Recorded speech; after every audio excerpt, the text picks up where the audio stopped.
You place your finger in a newborn's palm, and their tiny hand clamps down with a grip so tight it feels like they're hanging on for dear life. Most people smile, snap a photo, maybe joke about the baby's surprising strength. What almost nobody realizes is that this reflex, this automatic involuntary squeeze, is doing something to your brain chemistry right now that will fundamentally alter how you behave toward this child for years to come. The Palmar grasp reflex isn't cute. It's ancient survival technology that's been hijacking primate nervous systems for millions of years. When your finger touches an infant's palm, sensory receptors in their skin fire signals through peripheral nerves at speeds approaching 120 meters per second. Those signals race toward the spinal cord and lower brainstem, completely bypassing the baby's conscious brain. The higher thinking centers, the parts responsible for voluntary movement and decision-making, aren't even consulted. This is pure automation. The baby's primary motor cortex is still under construction. Their frontal lobes lack the inhibitory circuitry to override instinctual responses. So when the stimulus hits, tendons in the palm trigger a two-phase response that researchers can measure with precision instruments. First comes finger closure.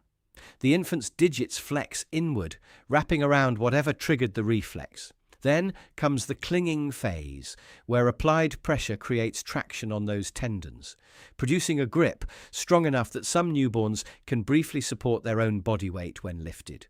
Not that you should test this, but the mechanical strength is genuinely remarkable for someone who's been breathing air for less than a week. Here's what makes this deeply strange.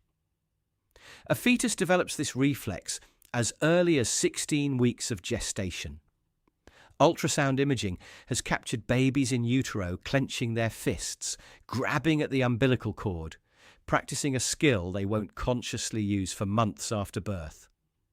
The reflex strengthens between weeks 32 and 37 of pregnancy, peaking right before delivery, then gradually fades between 4 and 6 months of age as the prefrontal cortex matures and voluntary motor control takes over. Why would evolution hardwire such a specific, powerful response into a human nervous system before the brain is even capable of intentional action? The answer takes you back roughly 60 million years to when our ancestors lived in trees, and survival meant one thing above all else: don't fall. Primate infants whose mothers foraged, climbed, and moved through branches needed to cling to fur without conscious thought. A baby that couldn't grip automatically was a baby that didn't survive long enough to pass on its genes. The mother couldn't carry the infant in her mouth like a cat. She needed her hands free, her mouth available for feeding. So the infant did the carrying, using nothing but reflexive grip strength and evolutionary programming. Research comparing different primate species found something remarkable. Fur-clinging species, the ones whose babies grip onto their mothers' bodies, use unemanual grips for manipulating objects 5 times more frequently than species that carry infants orally. They also use their mouths to grip food half as often. The conclusion: the Palmar grasp reflex wasn't just about survival. It was a pre-adaptation for fine motor skills, for tool use, for the kind of precise hand control that would eventually let humans write, paint, and perform surgery. Your baby's grip is a vestigial behavior, a leftover from a time when letting go meant death. But here's where the science gets genuinely fascinating, because that ancient reflex is doing something in the present moment that has nothing to do with hanging from tree branches. When your baby grips your finger, something happens inside your brain that you cannot consciously control and probably don't even notice. Researchers studying parent-infant bonding have identified a hormone that appears again and again in the literature, always in connection with physical touch, always linked to attachment behaviors that shape how parents and children interact for years. Oxytocin. You've probably heard it called the love hormone or the bonding hormone, labels that are reductive but not entirely wrong. What matters is how it works. Physical touch, particularly skin-to-skin contact between parent and infant, triggers oxytocin release in both brains simultaneously. The baby's nervous system responds to being held. Your nervous system responds to holding them, and that tiny hand wrapped around your finger. That's one of the most potent triggers for oxytocin production that developmental neuroscientists have ever measured. Studies using precise hormonal assays found that parents who engage in more affectionate touch, more gazing, more physical proximity with their infants show measurably higher oxytocin levels. But the effect isn't one-directional. When you pick up a crying baby and their oxytocin levels rise, calming their stress response, your oxytocin rises too. The system creates a feedback loop, a biological conversation happening beneath the level of conscious awareness, where each participant's nervous system is regulating the others. This matters more than you might think. Oxytocin doesn't just make you feel warm and connected in the moment, it physically alters gene expression. Research on mothers who were particularly involved in interactive play with their children found something startling. 1 year later, those children showed decreased DNA methylation of the oxytocin receptor gene. Decreased methylation in that region is associated with increased expression of the receptor itself, meaning the child's brain builds more oxytocin receptors, becomes more sensitive to the hormone, develops a more robust attachment system that will influence their social behavior for the rest of their life. The baby gripping your finger isn't just bonding with you. They're using your touch to build the neurological architecture that will determine how they form relationships decades from now. And there's one more element to this that almost nobody talks about, something happening in that moment of contact that goes beyond reflexes and hormones, something researchers only recently figured out how to measure. Because when that baby looks up at you while gripping your finger, while their ancient brainstem reflex is firing and oxytocin is flooding both your systems, their developing brain is doing something extraordinary with the information it's receiving. They're learning to read you. Researchers at MIT's Brain and Cognitive Sciences department discovered something that fundamentally changes how we understand what happens during those moments of physical contact. When a baby grips your finger and looks up at your face, their brain enters a state of heightened neural synchronization. Brain imaging studies using electroencephalography found that during mutual gaze combined with touch, infant brain activity begins to mirror patterns in the adult brain with startling precision. Not just in one region, across multiple networks simultaneously. The baby's visual cortex synchronizes with yours. Their motor regions align with yours. Even areas associated with emotional processing show coordinated firing patterns. Scientists call this neural coupling, and it represents one of the most sophisticated forms of non-verbal communication in the animal kingdom. Your baby is using your brain as a template, downloading patterns of neural activity that will shape how their own circuits develop. But there's a critical detail most people miss. This synchronization doesn't happen when a baby is simply being held. It requires the combination. Touch plus eye contact. The grip plus the gaze.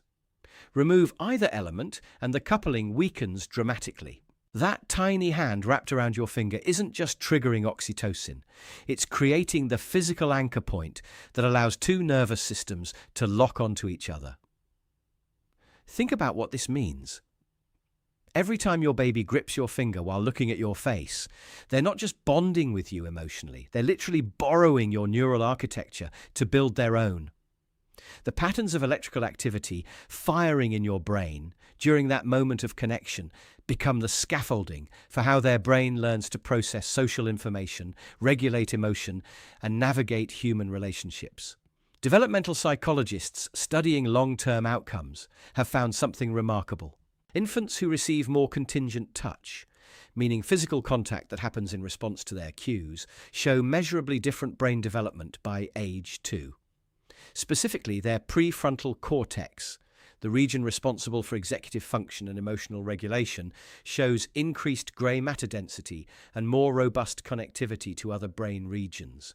The quality of physical connection in infancy predicts cognitive outcomes years later. Not because touch makes babies smarter in some vague sense, but because that physical contact is literally constructing the neural infrastructure that everything else will be built on top of.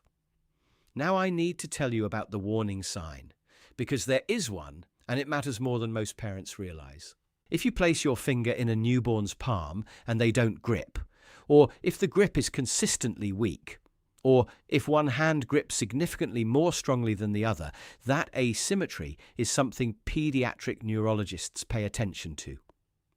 The Palmar grasp reflex is one of the most reliable indicators of nervous system integrity in early infancy. Its presence, strength and symmetry tell doctors whether the motor pathways connecting the spinal cord to the muscles are functioning correctly. An absent or significantly weakened palmar grasp in the first 3 months can indicate neurological issues that require immediate evaluation. But here's what's equally important. The reflex should disappear. Between 4 and 6 months, as the prefrontal cortex matures and voluntary motor control develops, the automatic grip should fade. If it persists beyond 6 months, if your 9-month-old still has that reflexive clench when you touch their palm, that persistence can signal developmental concerns, including cerebral palsy. Most parents never learn this.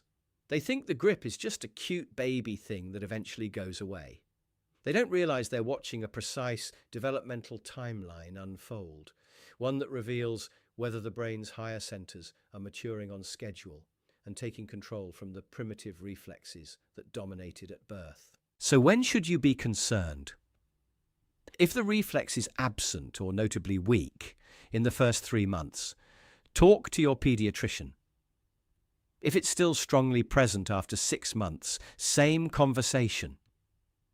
If one hand behaves completely differently from the other at any point, that's worth mentioning.